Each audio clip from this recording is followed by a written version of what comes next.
So Sigrid, welcome to Venice. This is Thank you. fantastic to see so many of your interpretation of faces within the Swatch Faces Pavilion. It's amazing, that it matches. It's fantastic. I Yeah. think it's where good minds meet. So, apart from the special watch you have designed, which we'll talk about later, tell us a little bit about this amazing work that you've done with portraits from the past and graphics from today. Yeah, this is I think it's a kind of my first collaboration. It's with Willem van Zoetendaal. He's making the most beautiful photo books for 25 years. And he has a whole archive of a Chinese photographer living in the Netherlands, in Amsterdam. It's called To Sang. And he had just a specific photo studio where people come to make portraits and family portraits. And he gave all his archive to Willem. And Willem saw my book in 2012 and he fell in love with it. And he said, oh, please, let's make together some work. We'll see where it ended. So we started, this was like the first experiment. He selected people with glasses. And I did my Riso kind of stencil printing technique over the photos. Mm-hmm. I interrupted the photos, so there is coming out a whole new image.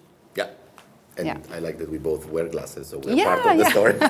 That's true. Yeah. And I know that, I mean, your idea, your patterns, your research about color and vibration is all based on a geometric system or on a grid. Yes, and it's this is a also grid. what you have used to also design the two Swatch Specials. Yes, absolutely. It's goes back to a kind of basic.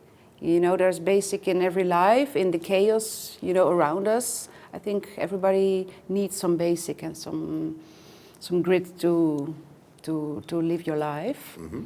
So, but this is, you know, of course, in an abstract way. Mm. And I was fascinated by embroidery. This has those kind of grids, and I transformed it into a graphical way.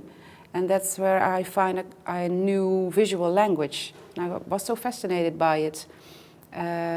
So I'm just figuring out how to use this language. And you know, I like what you said about, you know, there is chaos, but everybody needs order. I think what so. of the two notions do you think applies to Swatch more, chaos or order? Order, eh? Order. You know, the time. Really? Yeah, I think the time is. We always like, think Swatch is chaos. well, maybe it's a good combination then. Yeah, maybe. And that's what I was, for me, I was thinking, how can I bring to a watch some movement, some changement? Because in a way, a watch is static. Mm-hmm. It's a kind of an object.